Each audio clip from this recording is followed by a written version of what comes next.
पे कुछ भी सीख रहे हो अगर आप, तो ये 3 कॉन्सेप्ट अगर आप रखेंगे अपने पास, 3 स्टेप अपने पास रखेंगे, तो आप हर चीज को बहुत अच्छी तरीके से समझ पाएंगे और हर चीज को अच्छे तरीके से लर्न कर पाएंगे। मैं ये सब्जेक्ट के लिए भी बता रहा हूँ ये, और अपनी डेली लाइफ में जो आप एक्टिविटी में करते हैं उसके लिए भी ये बहुत ही उपयोगी है। इसका 3 जो स्टेप है, सबसे पहले है लर्निंग, सेकंड है रिफ्लेक्शन, और थर्ड है एक्शन, मतलब कि माई स्टेटमेंट ऑफ कमिटमेंट। ये 3 ही प्रोसेस है पूरी की पूरी स्टूडेंट और स्टूडेंट लाइफ, चाहे आप उसको कहिए शिष्य की लाइफ, सीखने के लिए, लर्न करने के लिए यही 3 स्टेप है, जो बहुत ही मतलब एक तरह से कह सकते हैं कि एक फॉर्मूला है ये। आप कोई भी चीज जब पढ़ रहे हो तो पहले उसको प्रॉपर आप लर्न करिए। लर्न करने का मतलब है कि कोई भी चीज अगर आपको कोई बता रहा है तो उसको आप ध्यान से सुनिए, वो क्या बता रहा है। आप अगर उसको सुनने के बजाय कहीं और आपका दिमाग होगा तो आपको वो चीज समझ में नहीं आएगी। ये बिल्कुल फैक्ट है, ये आप भी जानते हैं।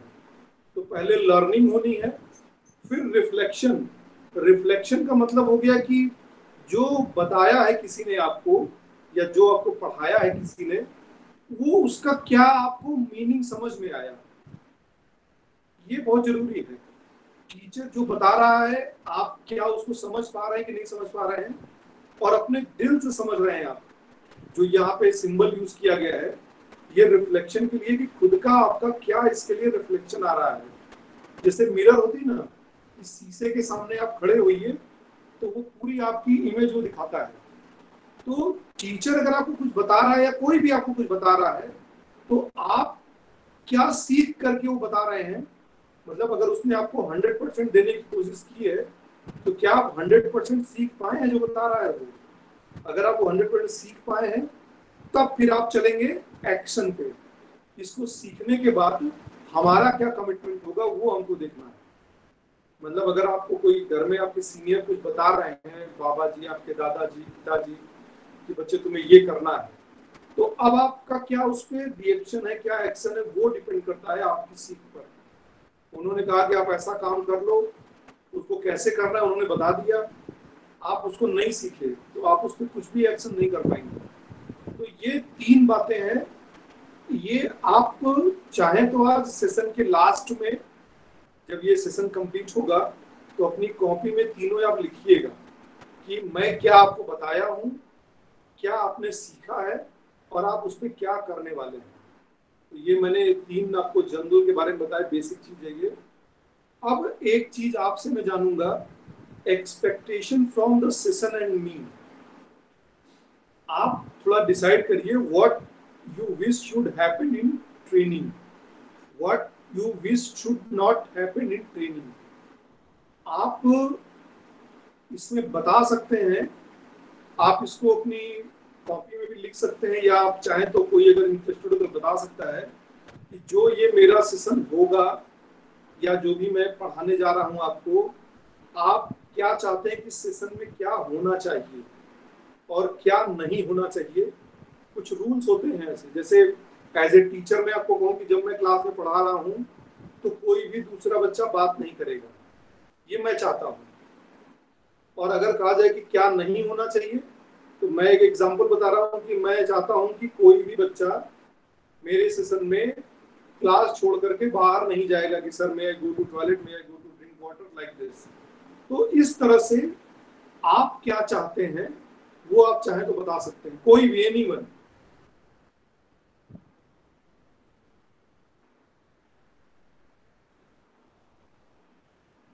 यस।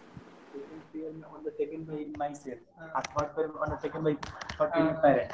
A syllabus में पूरा है तो उसको कैसे syllabus वाला। हाँ बताइए।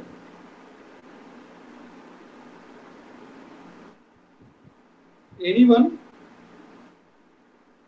भाई अगर मैं आपको कुछ बता रहा हूँ तो मेरे लिए क्या एक्सपेक्टेशन आपकी है कि मैं कैसे आपको कराऊं, पढ़ाऊं, या बताइए आप। You are free. मैंने शुरू में बोला है कि आप एज ए टीचर आज मुझे नहीं समझिए, एज ए फ्रेंड समझ सकते हैं, और आप बिल्कुल खुल करके बताइए।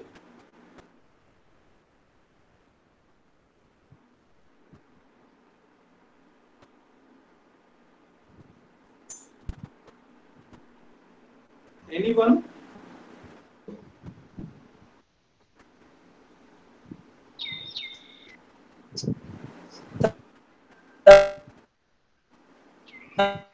हाँ बताइए। हेलो।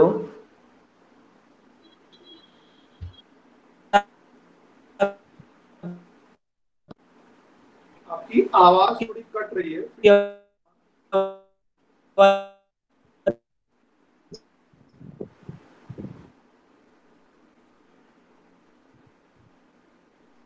आवाज आपकी नहीं क्लियर आ रही है। फिर से एक बार ट्राई करिए। कोई और बताना चाहता है?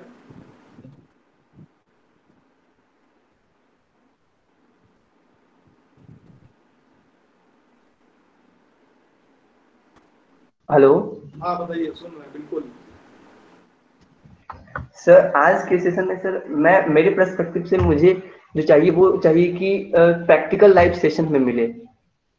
जैसे ओके। कि किताबी ज्ञान नहीं, जो जो जो आप पढ़ाते हैं। जैसे कि मैंने आपसे एक टॉपिक पढ़ा था क्लास 10th में, काफी हाँ इंटरेस्टिंग टॉपिक था, लर्निंग स्टाइल। वो हाँ प्रैक्टिकल लाइफ से काफी जुड़ा हुआ था, और मुझे ऐसा ही सेशन चाहिए जो प्रैक्टिकल लाइफ से जुड़ा हो, जो बुक से बिल्कुल। नहीं कुछ अलग पढ़ाए।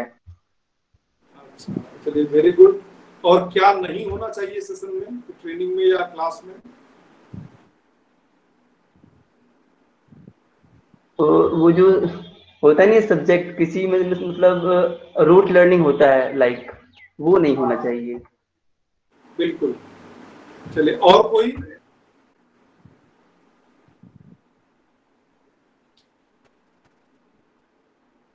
देखिए, मैंने शुरू में कहा है कि हम चाहते हैं आप आज के सेशन में ज्यादा से ज्यादा आपका पार्टिसिपेशन हो। चलिए, इन्होंने बताया, बहुत अच्छा। तो मैं आपको एक चीज क्लियर कर दूं कि जो भी ये जब भी मेरा काउंसलिंग सेशन होगा, आपको बिल्कुल मैं प्रैक्टिकल और रियल लाइफ से रिलेटेड बातें ही बताऊंगा। कोई भी बुक से कोई भी चीज नहीं बताऊंगा, क्योंकि ये सब चीजों की बुक नहीं आती है मार्केट में। ये कुछ स्पेशल ट्रेनिंग और कुछ स्पेशल कुछ मतलब सेशन होते हैं जिसको मैं भी करके आया हूँ, तभी मैं आपको ये चीजें बता पा रहा हूँ।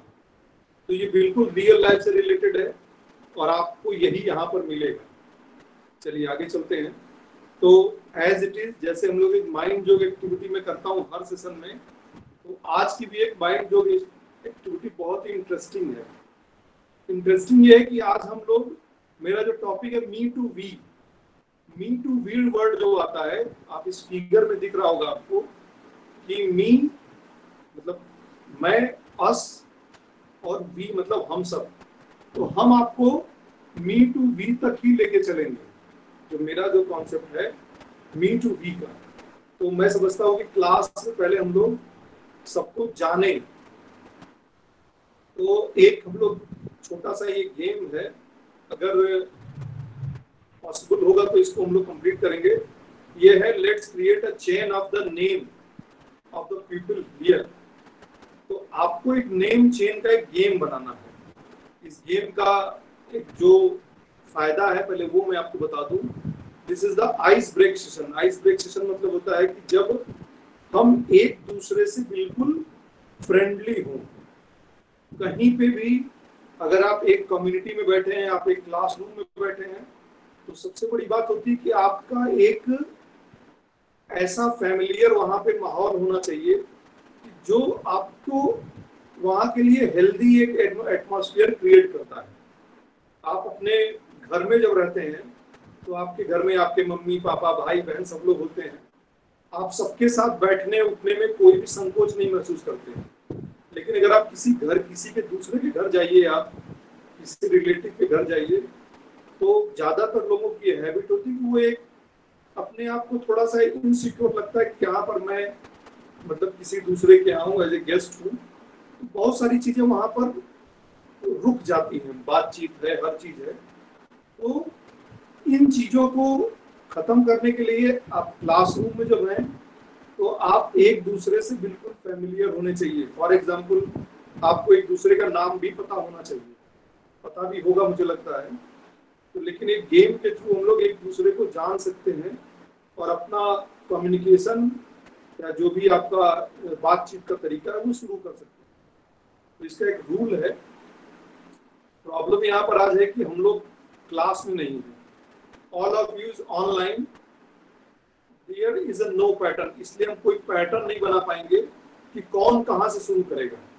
लेकिन आपको हर एक के बारे में जानने के लिए एक एक्टिविटी है, तो इस एक्टिविटी को परफॉर्म करने के लिए हम अभी एक हम टेक्निक निकालेंगे।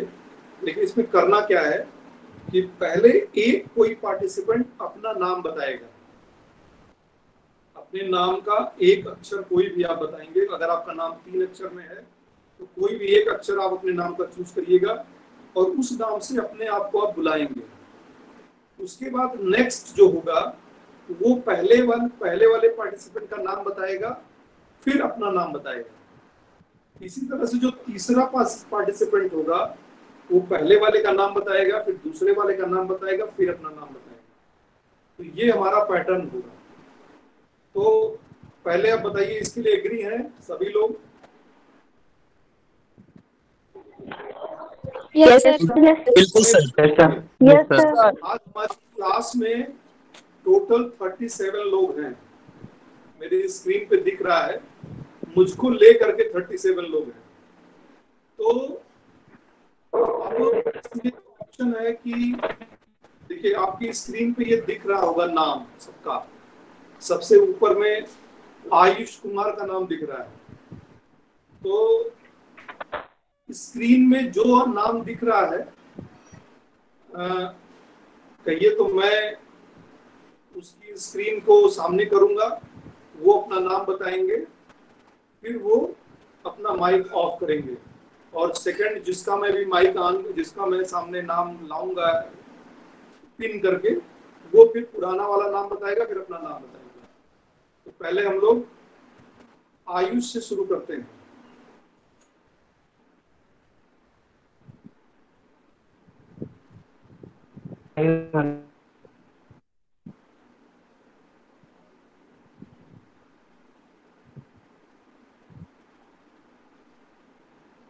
Now second.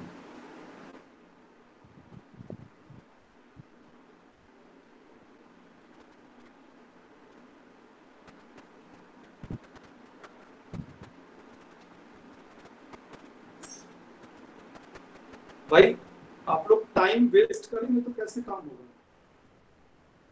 आपको सीक्वेंस दिख रहा है? कोई भी वॉलंटरली आइए, एक जो नाम पहले बोला है दूसरा बोलेगा, फिर उसमें आयुष। देन अपना नाम भी बताना है आपको। मुस्कान। गुड। नेक्स्ट।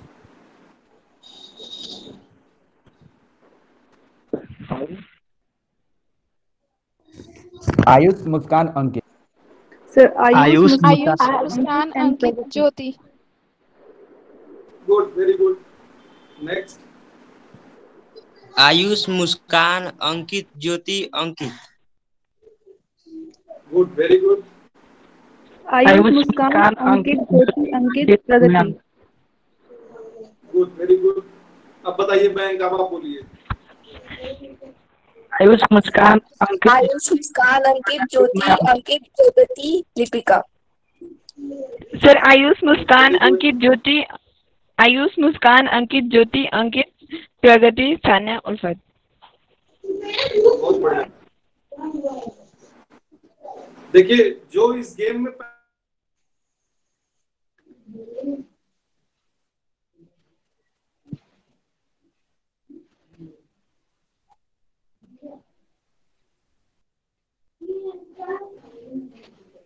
जब क्लास में आमने सामने होंगे तो इस एक्टिविटी को एक बार हम लोग फिर से करेंगे। ओके ना, तो मेरा कहने का मतलब ये है कि आप क्लास में अगर हैं तो एक दूसरे को आप जानिए और आप एज ए फ्रेंड एक दूसरे को जानिए, क्योंकि आप ये 2 साल एक साथ पढ़ने, आपको एक दूसरे से फैमिलियर होना चाहिए। कौन किस तरह का मतलब फैमिली से बिलोंग करता है, कौन पढ़ाई में कैसा है, कौन किस सब्जेक्ट में अच्छा है, कौन किस सब्जेक्ट में थोड़ा वीक है, कैसे वो उसकी हेल्प होगी। तो उससे आपस में जब इंटरेक्शन होता है तो बहुत सारी बातें अपने आप सॉल्व होती हैं। ये आप जान लीजिए, अगर आप किसी से बात नहीं करेंगे तो आप बहुत ही परेशान रहेंगे, लेकिन अगर आप अपने दोस्तों से बात करेंगे तो आपको वो परेशानी कम हो जाती है, बहुत कम हो जाती है।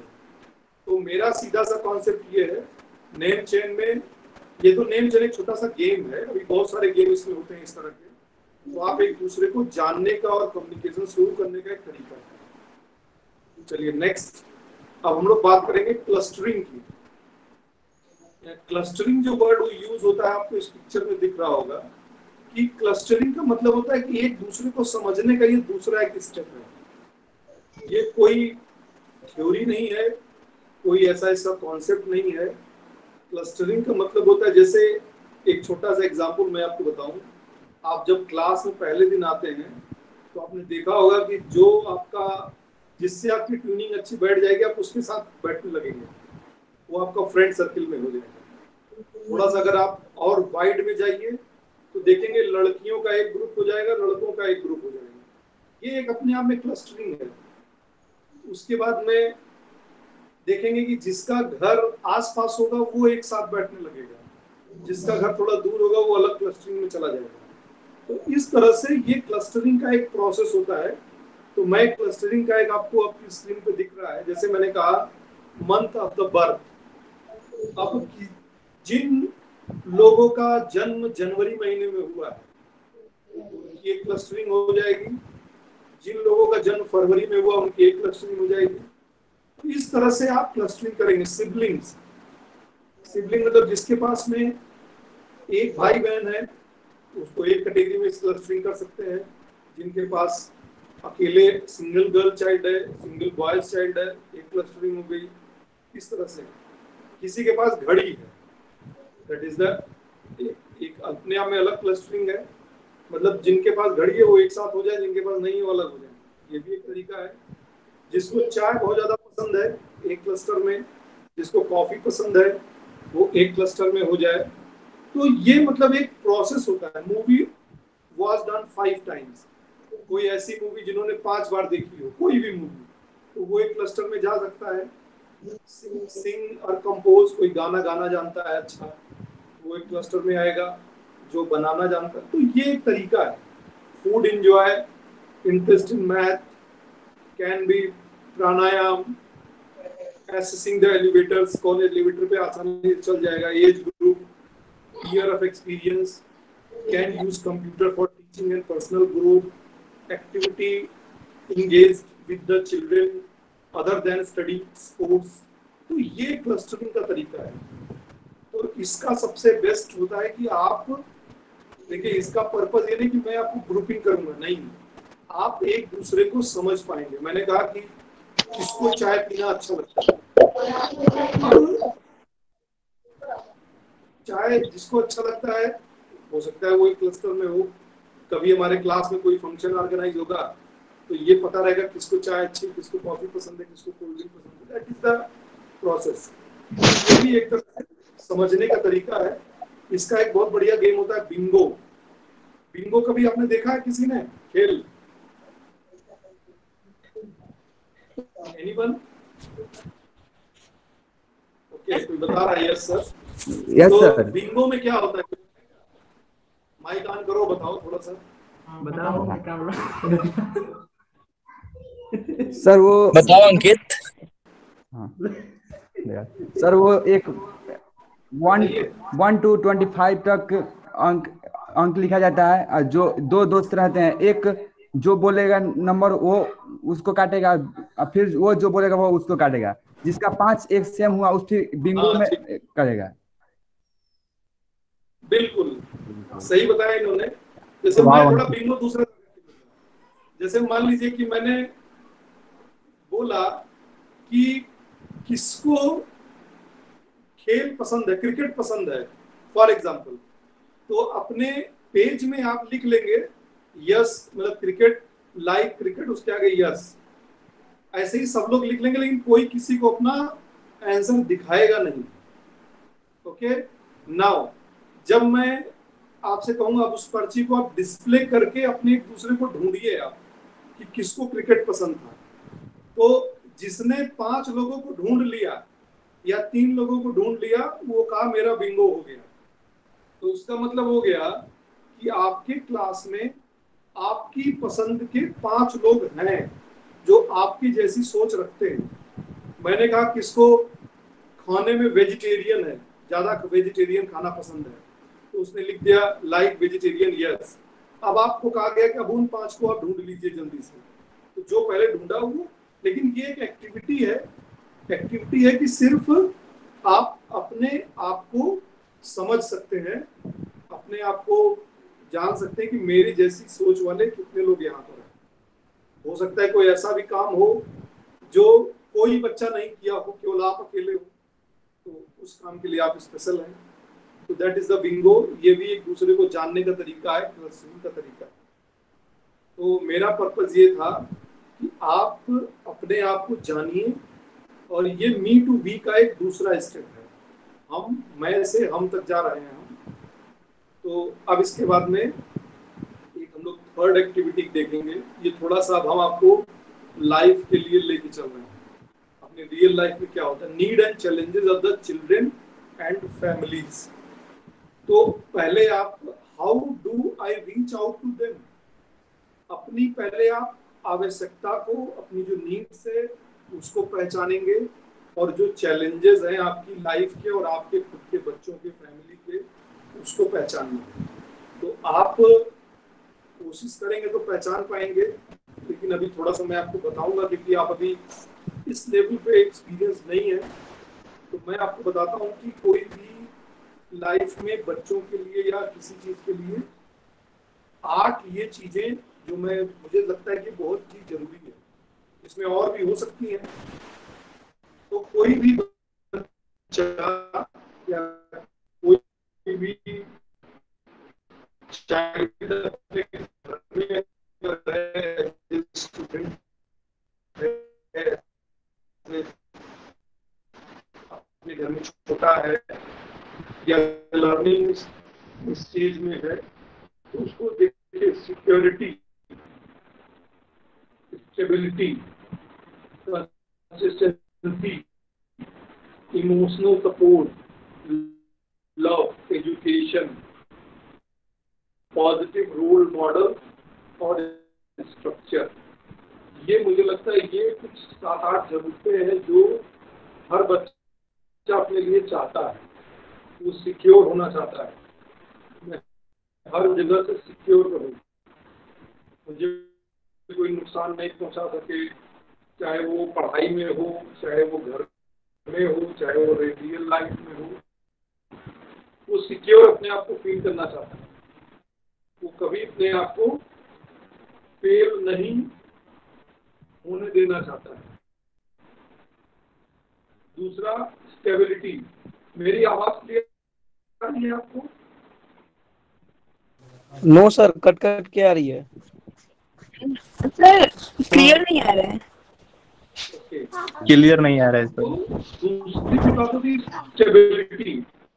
स्टेबिलिटी दूसरा फैक्टर है। ये आपको हो सकता है समझ में ना आए, लेकिन ये ऐसा है कि अगर आपका एडमिशन आज केवी में हो गया है, अब पेरेंट गए 1 महीने बाद आपको स्कूल दूसरे स्कूल में करा देंगे, तुम यहाँ पढ़ो चल करके, फिर पता चला कि आवाज कट के आ रही मेरी।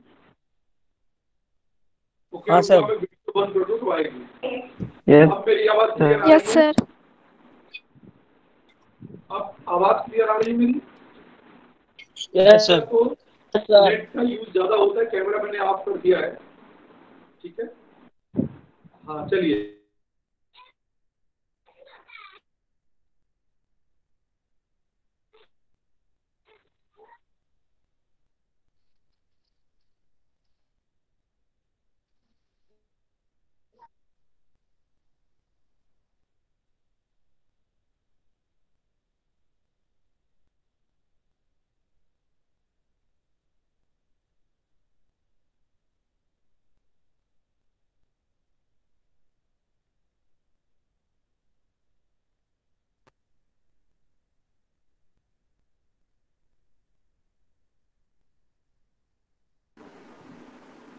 चलिए, अब आवाज आ रही है मेरी? Yes sir. Yes sir. चलिए, अब हम यस सर। आगे बात करते हैं। इसी यस तरह से सर। फिर आती है, जैसे स्टेबिलिटी की बात कर रहा था, तो हर भी बच्चा अपने आप को स्टेबल चाहता है। वो ये नहीं चाहता कि बार बार हमको एक जगह से दूसरी जगह डिस्टर्ब किया जाए या एक जगह से। देखो, स्टेबिलिटी उसके लिए फायदेमंद है। जितना स्टेबल होगा उतना अच्छा वो करेगा बच्चा। तो ये बच्चे की नीड है। कंसिस्टेंसी मतलब संगति बच्चे की। उसकी देखिए फ्रेंड सर्किल भी बहुत जरूरी है। अगर उसको दोस्ती नहीं होगी तो भी वो बच्चा उदास होगा। समझ रहे हैं? तो ये भी एक जरूरी पार्ट है। इमोशनल सपोर्ट, उसको कोई भी, अगर कोई उसको अपने आप में प्रॉब्लम फील हो रही है तो कोई ऐसा जरूर हो जो उसको कुछ सपोर्ट करेगा। उसमें ज्यादातर आजकल की लाइफ में फ्रेंड का जो सर्किल होता है वो ज्यादा इफेक्टिव होता है in comparison to family. School भी है लेकिन जो फ्रेंड सर्किल होती है वो ज्यादा सपोर्टिव होती है। तो आपको अच्छे फ्रेंड भी रखने चाहिए। लव, ये फैमिली से रिलेटेड है, टीचर से रिलेटेड है, आपके फ्रेंड से रिलेटेड है। आप हर जगह पे, कोई भी अपने आप को मतलब एक दूसरे से नफरत नहीं करना चाहता है, मतलब चाहता है कि मुझे भी लोग लाइक करें। नेक्स्ट है फिर एजुकेशन। गुड एजुकेशन सब चाहते हैं, बच्चे की नीड है, ये आवश्यकता है। Positive role model, positive role model का मतलब है कि आप किसी से जरूर प्रेरित हों, ये होना चाहिए। इसलिए आप जो बड़े बड़े हमारे पुराने, चाहे वो फिलासफर रहे हों, चाहे वो कोई साइंटिस्ट रहे हों, तो उनके भी स्टोरी को आप देखते रहा करिए। आपके प्रेजेंट टाइम में जो आप जिसको देख रहे हैं, कोई अच्छा क्रिकेटर है, कोई अच्छा प्रोफेसर है, कोई अच्छा एक्टर है, लोग उससे भी इफेक्ट मतलब प्रभावित होते हैं। तो आपका एक पॉजिटिव रोल मॉडल भी होना चाहिए। हमने पॉजिटिव यूज वर्ड किया है कि रोल मॉडल भी पॉजिटिव होना चाहिए, नेगेटिव रोल मॉडल नहीं होना चाहिए। स्ट्रक्चर, स्ट्रक्चर मतलब कि होता है आपका पूरा एक लाइफ का जो स्ट्रक्चर है, ये हमारा घर है, ये हमारा स्कूल है, हमको इस रूट को फॉलो करना है, that is the structure. Daily आपका क्या रूटीन है, वो स्ट्रक्चर है आपका। तो ये कुछ नीड्स है जो हर बच्चे की अपनी एक आवश्यकता है। इसके बाद में अब एक मैं आपको एक क्वेश्चन दे रहा हूं कि know yourself, need and challenges के टर्म में of the family, give each participant paper and ask them to write on the top. अपने आप जो कॉपी लेके बैठे हैं उस पर टॉप पर आप लिखिएगा, I love my self and others love me. ये आपका क्वेश्चन है। बिकॉज, ऐसा क्यों है, आप अपने वर्डों में लिखिए अभी, आप तुरंत, कम से कम अपने बारे में और दूसरे, मतलब कहने का मतलब आप अपने से क्यों ज्यादा, आप अपने आप से प्यार करते हैं और दूसरे आपको क्यों चाहते हैं, क्यों प्यार करते हैं, चाहे आपके मम्मी हो, पापा हो, भाई बहन, दोस्त। तो आप इसका रीजन लिखिए अपनी कॉपी में अभी। आपके पास में मैं 2 मिनट का समय दे रहा हूं, आप लिखिए।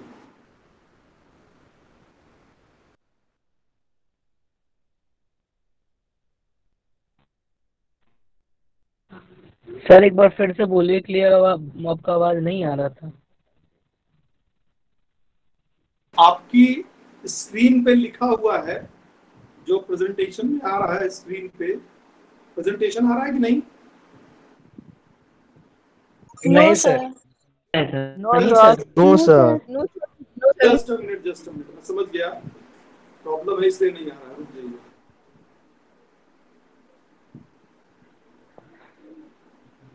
मुझे लगा प्रेजेंटेशन आ रहा था।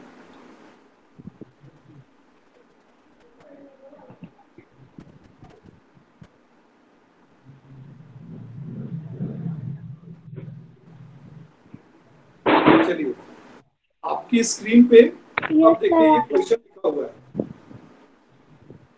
आपको अपने पेन पेपर पे टॉप पर पहले लिखना है क्वेश्चन को, I love my self and others love me because. Because का ये आंसर आपको नीचे लिखना है। आपके पास 2 मिनट का टाइम है, लिखिए और अपने कॉपी में रखिएगा। मैं अभी बताता हूँ इसके बारे में।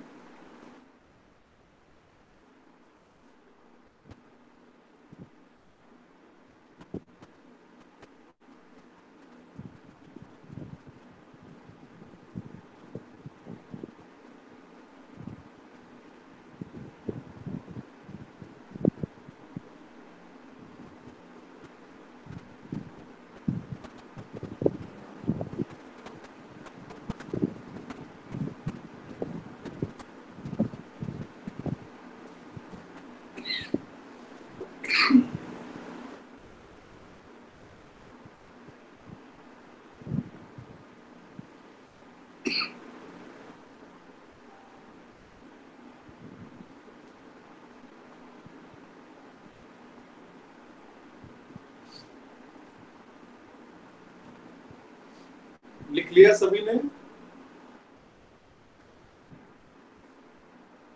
Yes sir. Good, very good. तो लिख करके Yes, अपने sir. पास आप रखिए इसको अभी फिलहाल, ठीक है? अभी इस पे बात करेंगे हम लोग आगे। अब हम लोग बात करेंगे कुछ अपने लाइफ के चैलेंजेस के बारे में। आपके स्क्रीन पे आ रहा है जो कुछ 8 मैंने चैलेंजेस भी इसमें चूज करके रखे हैं जो आपको कहीं ना कहीं से नुकसान पहुंचा सकते हैं। ओके, तो ये चैलेंजेस आप देख लीजिए, इसको खुद से समझिएगा। Abuse, addiction, communication issue, divorce, grief, parenting, pornography and suicide. ये कुछ ऐसे इश्यू हैं जो आपको कहीं ना कहीं से मतलब प्रॉब्लम क्रिएट करते हैं।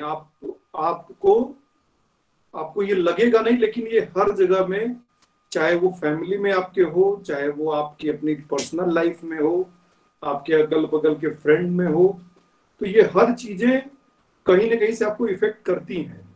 और ये आप ये जान लीजिए कि ये जो चैलेंजेस हैं या जो भी आपकी परेशानियां हैं, ये प्रॉब्लम्स है, ये आपको ज्यादा अट्रैक्ट करती है। मैं ये भी बता दूं आपको, आदमी को बुरी चीजें बहुत जल्दी पसंद आती हैं और जो सही चीजें हैं वो जल्दी पसंद नहीं आती हैं।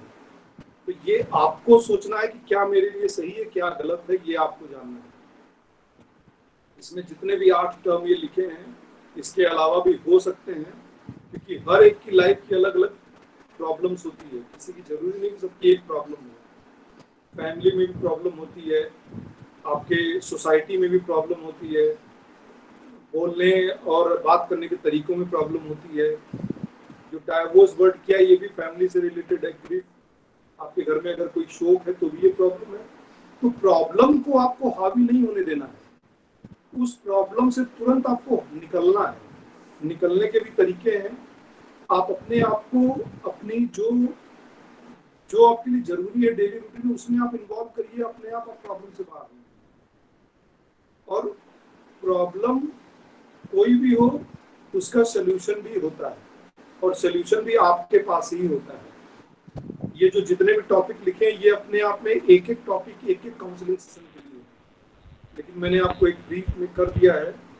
तो ये सारी चीजों से यह बताइए सर, ये पोर्नोग्राफी, इसका मतलब नहीं समझ आ रहा है। पोर्नोग्राफी में जो बच्चे नेट पर पढ़ाई के अलावा गलत चीजें देखते हैं, दैट इज द पोर्नोग्राफी। मैं आपको बता दूं, जो एक सर्वे आया था कि पूरे वर्ल्ड में 80% से ज्यादा चीजें नेट पर मतलब पोर्नोग्राफी से रिलेटेड है, और 80% ज्यादा उसको लोग एक्सेस करते हैं। बात ये है, समझ में आ रहा? तो लोग उसके बारे में बात नहीं करते, लेकिन उसको एक्सेस करते हैं। तो ये चीजें हैं। पोर्नोग्राफी फिल्मों में दिखाता है, जो आप बैठ के फैमिली के साथ नहीं देख सकते हैं, दैट इज द पोर्नोग्राफी। बहुत सारे कुछ ऐसे चित्र आते हैं नेट पर, और बच्चे उस पर ज्यादा अट्रैक्ट होते हैं। तो मेरा मानना है कि इन चीजों पर देखिए, गलत, मैंने बोला ना, गलत चीजों पर बच्चे जल्दी अट्रैक्ट होते हैं, और इसका कोई भी मतलब कह सकते हो कि अस्तित्व नहीं है।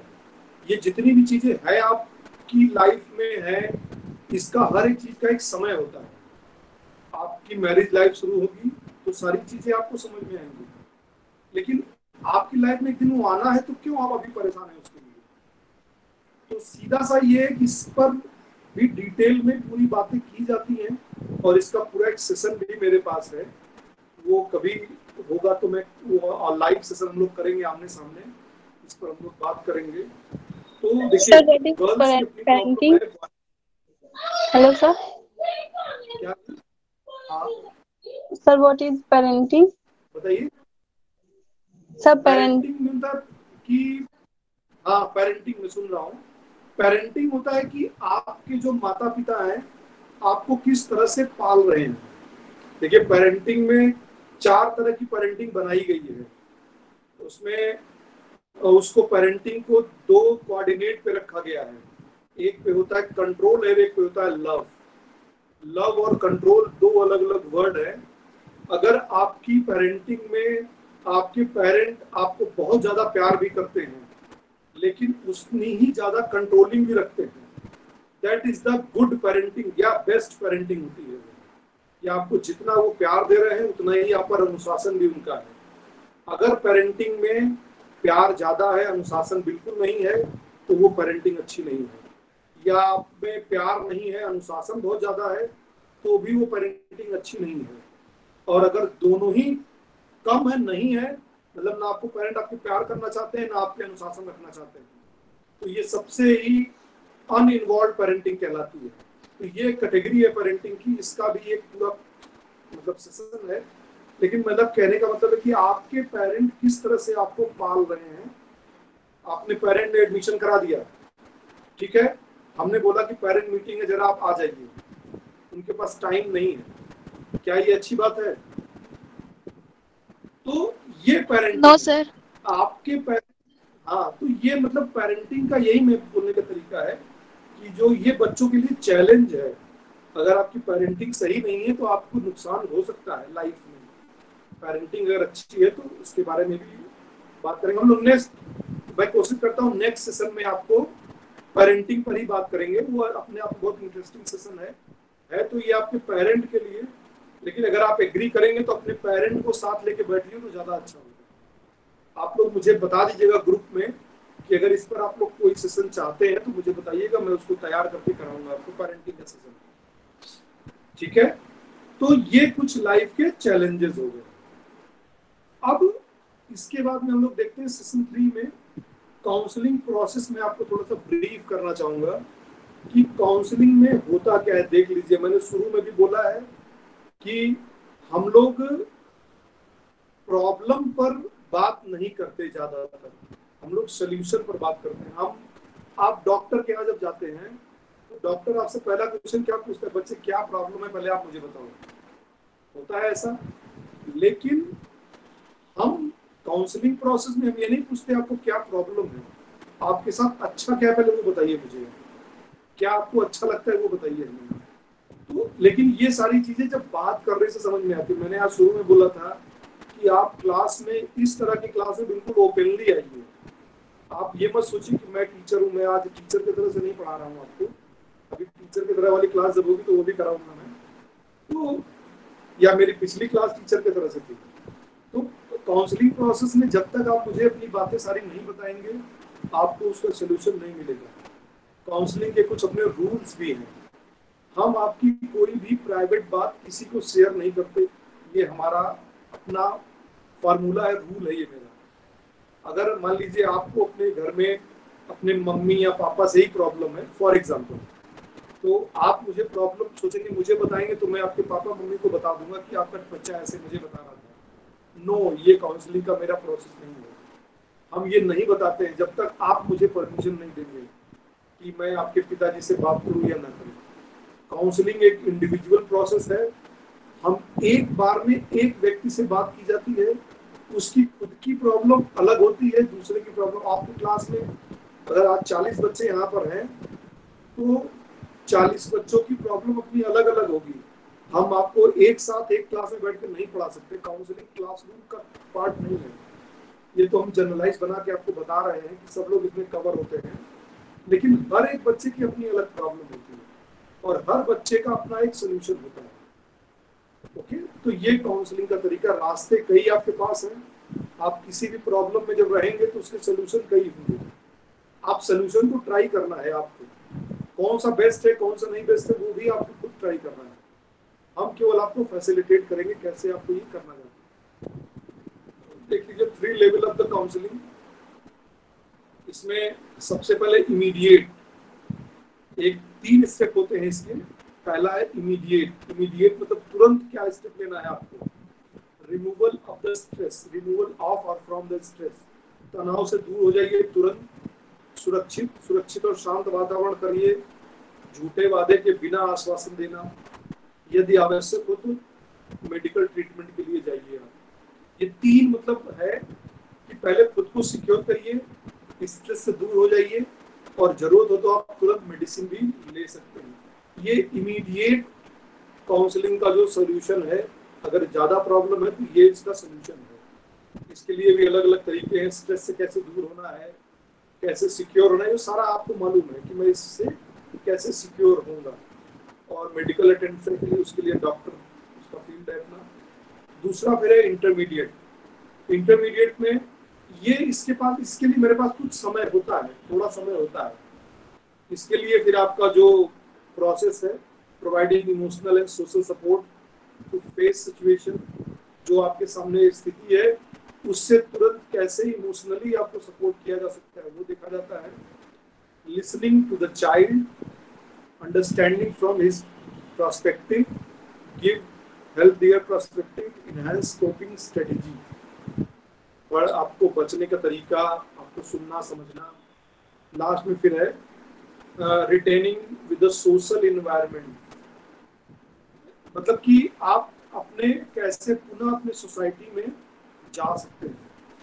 ये मतलब थोड़ा सा फ्रस्ट्रेशन टॉलरेंस का जो मैनेजमेंट प्रॉब्लम है, इसके पास थोड़ा समय होता है। एक होता है long term process. Long term process में to achieve a better control over life, achieve economical well-being, develop positive relationship, to help achieve retention, grid with the social and family, make positive contribution to the community। अपनी life पर control करना ये लंबा process है, इसको चलता है। ये अच्छे जीवन के लिए आपका जो वेल-बीइंग, अच्छे मतलब आपके पास आर्थिक पैसे की पूरी अच्छी चीज़ें हो, उपलब्ध हो सारी चीज़ें, पॉजिटिव रिलेशन हो, और आपका सोसाइटी और जो फैमिली है उसका कोऑर्डिनेशन अच्छा हो, और लास्ट में फिर जो आपका कम्युनिटी है जो उसका पॉजिटिव कंट्रीब्यूशन आपको जाता है। तो ये जो मैंने शुरू में क्वेश्चन दिया था, कोई अगर चाहे तो उसका आंसर बता सकता है जो आपने लिखा है अपने नोटबुक में। कोई बताना चाहेगा?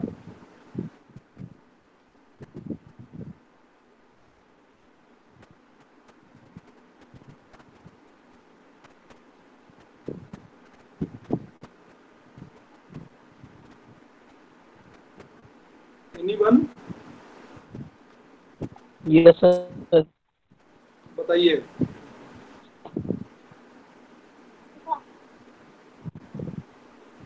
I love myself and others love me because they expect something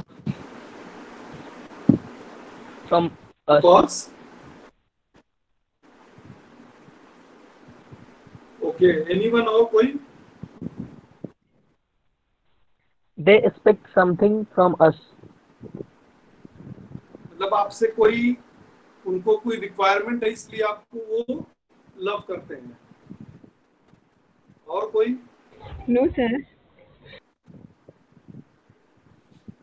किसी का कोई अपना और ओपिनियन इस बारे में?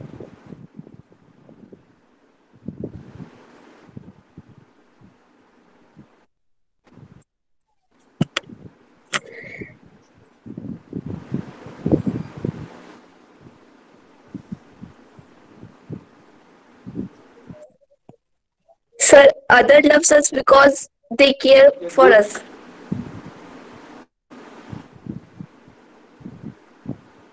और कोई? Anyone? Any response?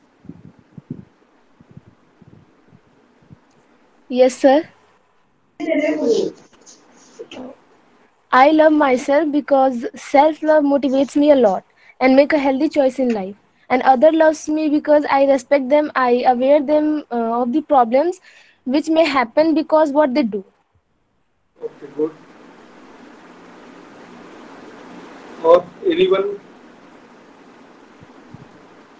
So I love myself and others love me because I represent myself what I am. I help others in their hard time and I have never tried to harm anyone. Good, very good. चलिए कुछ responses यहाँ मेरे पास लिखे हुए हैं पहले के, आप लोग भी इससे मिला सकते हैं।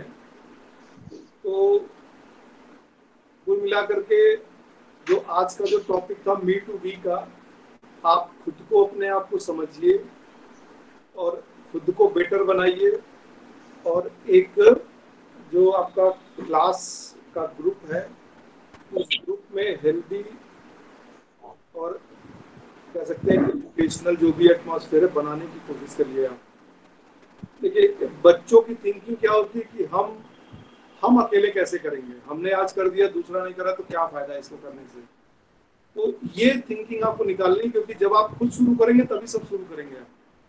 तो सब लोग ये मन में रखिए कि हम एक हेल्दी एनवायरनमेंट क्रिएट करेंगे तो ये हमारे लिए फायदेमंद है। Okay, thank you. थोड़ा आज सेशन हमारा 10 मिनट लंबा हो गया, और कोई भी ओपिनियन आपका है तो आप बता सकते हैं।